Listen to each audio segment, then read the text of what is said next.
ভক্তের ছোঁয়া লাগলে মহাপাপীয় ভক্ত হয়ে যায়।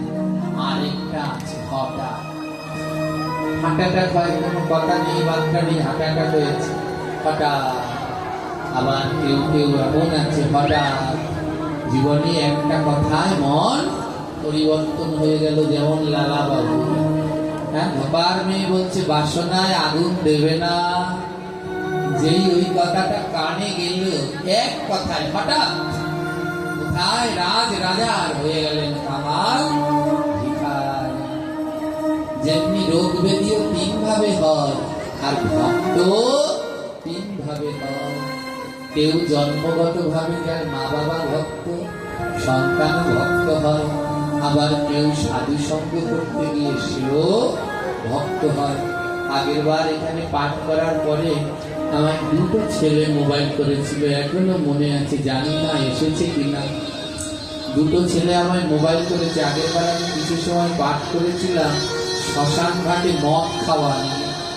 শ্মশান ঘাটে মদ খাওয়া যাবে কি না, ওর ভিতর থেকে এখানে দুটো ছেলে আমায় বলেছিল আপনার ওই পাঠ শুনে সেদিন থেকে আর মদ খাই না। এটাই হলো আমার সার্থকতা, এছাড়া আর জীবনে কিছু পাওয়ার। যদি কেউ এই ভাগবত শুনে এই নেশা ছেড়ে দেয়, এই ভাগবত শুনে সুস্থ সাত্বিক জীবনে ফিরে আসে, তাহলেই আমরা পূর্ণ। আর যদি শুধু পাঠ করে গেলাম, কোনো পরিবর্তন না হয়, তাহলে আমাদের কোনো পূর্ণতা নেই। আমরা যারা ভাগবত পাঠ করি এদেরকে কি বলে জানেন? যারা পাঠ করি এদেরকে কি বলি? সবার একটা পেশার নাম আছে, যেমন যারা স্কুলে পড়ায় এদেরকে কি বলে?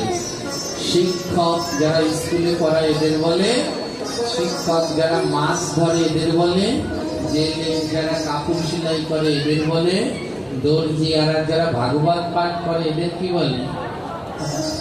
হ্যাঁ, পাঠক না, না, পাঠক।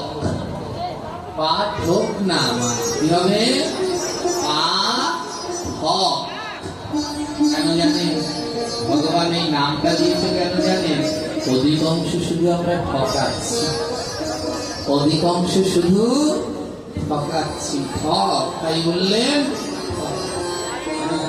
আমি পাঠগুলো শুনি, যেখানে পাঠ হয় এই রাতে, যে আমি 2-3 ঘন্টা তো পাঠ শুনবো, আমার ঘুম আসে না যতক্ষণ পাঠ শুনি। পাঠে শুনতে পেলাম একজন বলছে